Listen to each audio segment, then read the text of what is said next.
cette première séquence à propos de la communication interpersonnelle. Dans tout notre voyage, on a vraiment décidé de vous amener à être efficace individuellement pour être efficace collectivement.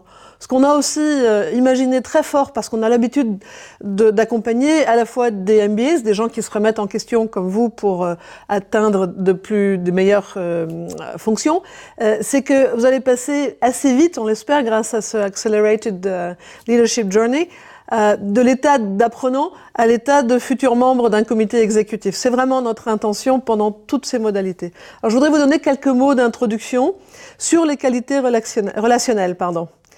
Et puis d'abord, pourquoi on fait ça? Parce que on sait très bien que vous avez fonctionné jusqu'à maintenant, vous n'avez pas eu besoin de nous pour interagir, pour communiquer. Mais par contre, dans nos vies passées, moi de manager dans la banque ou ailleurs, on sait aussi qu'on peut améliorer ça. On peut devenir plus efficace, être moins compliqué aussi, et puis aussi éviter de créer des situations involontairement qui nous mettent dans des conflits, bien souvent, ou au moins des mécompréhensions. Donc, des connaissances intuitives, vous les avez, je les ai, on va vous aider à les formaliser. Ce qui est important, on vous l'a dit dans les groupes de co-développement et dans d'autres instances que va proposer ce programme, c'est que vous puissiez échanger, parce que nous savons que nous inscrivons à l'intérieur de nous des profondes motivations de faire différemment de ce qu'on a fait jusqu'à maintenant, quand on a pu échanger avec d'autres, dire ah ouais tiens c'est efficace, ou bien non ça j'achète pas, je prends pas. En d'autres termes, tout ce qu'on va vous dire, vous n'êtes pas obligé de l'acheter, hein. Il y a un certain nombre de choses qui vont vous parler, puis il y a un certain nombre de choses qui vont vous parler à votre voisin, à votre collègue, d'où l'importance dans l'échange, dans ces relations, dans ces qualités qui sont ce qu'on appelle les soft skills en anglais, et qui sont pas gravées dans le marbre les mêmes pour tout le monde.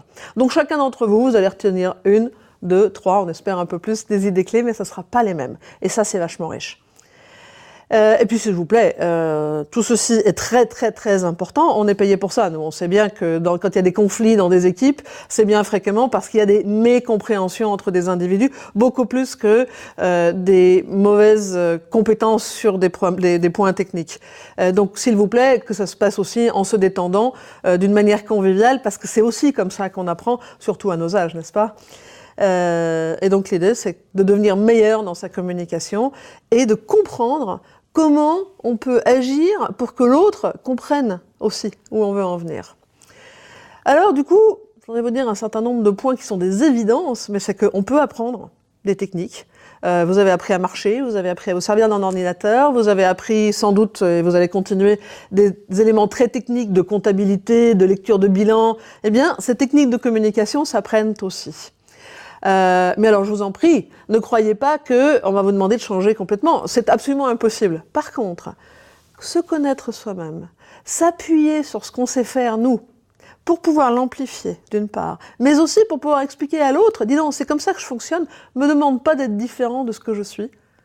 Savoir expliquer notre mode d'emploi est très important. Quand il y a conflit, essayez de comprendre, mais qu'est-ce qu'il a compris l'autre qui fait qu'il y a une différence ?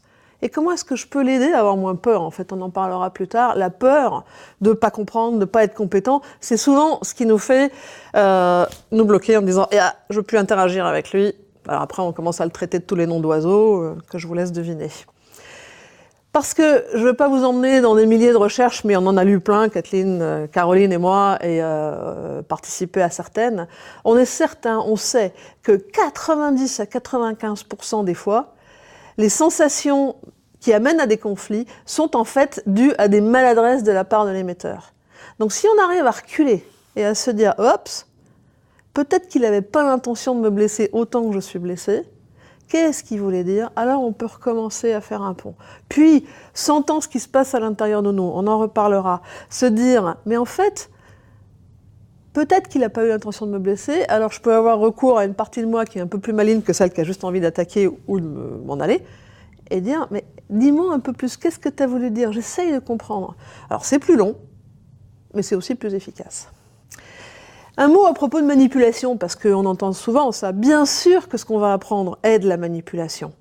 Mais je voudrais vous rappeler que l'étymologie de manipulation, jusqu'au XVIIIe siècle, c'est faire bouger avec la main, c'est pas plus que ça. Ça n'est qu'à partir du milieu du XVIIIe siècle que ce mot a pris une connotation négative qui signifie en fait faire à l'autre quelque chose qu'il n'a pas envie de faire et en plus le forcer à le faire à son insu. Le vendeur de fenêtres qui va vous amener à signer un contrat et vous vous retrouvez en disant « tiens, pourquoi est-ce que j'ai signé ça? J'avais pas l'intention de le faire ». Intention. La différence entre l'exemple que je viens de donner et puis ce que nous voulons vous faire travailler et que nous travaillons constamment, c'est justement l'intention. C'est l'éthique. C'est j'ai bien l'intention de te faire un peu changer d'avis, mais en te permettant d'aller dans ton territoire en sécurité et que nous ayons une zone d'accord possible.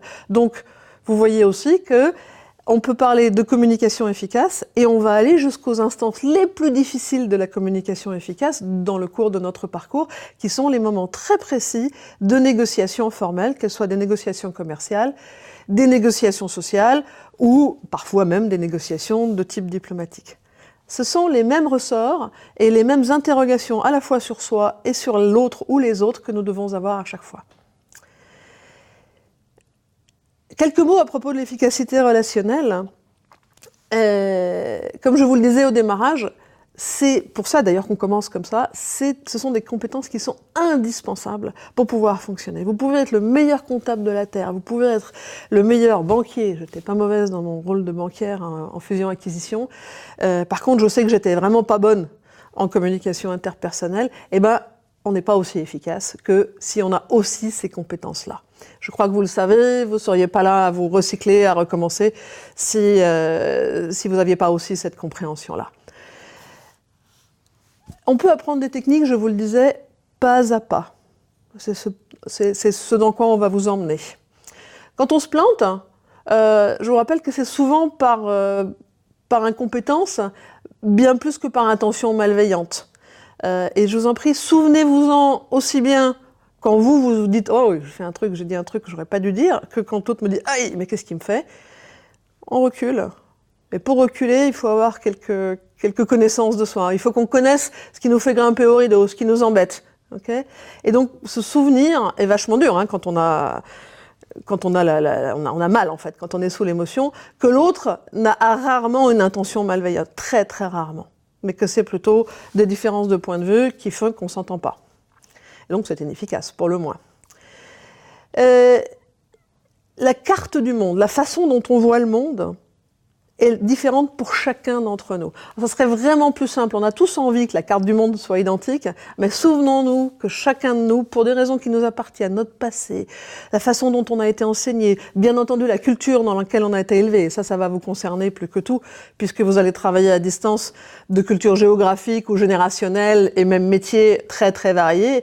On s'est construit à l'intérieur de nous une façon de voir le monde et donc d'expliquer A entraîne B entraîne C qui est différente pour chacun d'entre nous.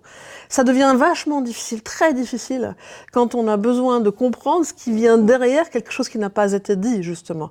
Donc on doit être très doué pour poser des questions, pour se connaître de mieux en mieux, pour éclairer ce que l'autre a dans sa tête, et pouvoir dire « Ah ouais, lui, s'il dit ça, c'est parce que habituellement, il pense ça. Et moi, je pense ceci, mais je peux pas me dire que lui, il doit penser la même chose que moi. Ça n'est pas respectueux, donc l'autre, s'il se sent pas respecté, il va couper. Et puis en plus, c'est pas efficace.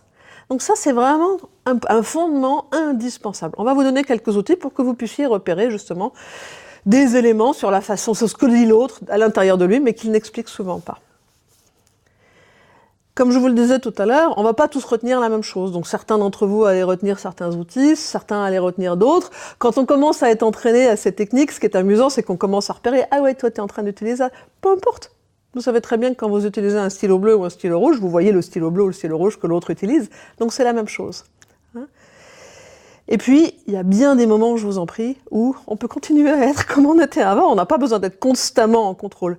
Mais quand c'est important, on vous apportera un outil plus tard qui s'appelle le BIM, Before Important Moment, comme une poutre, un BIM.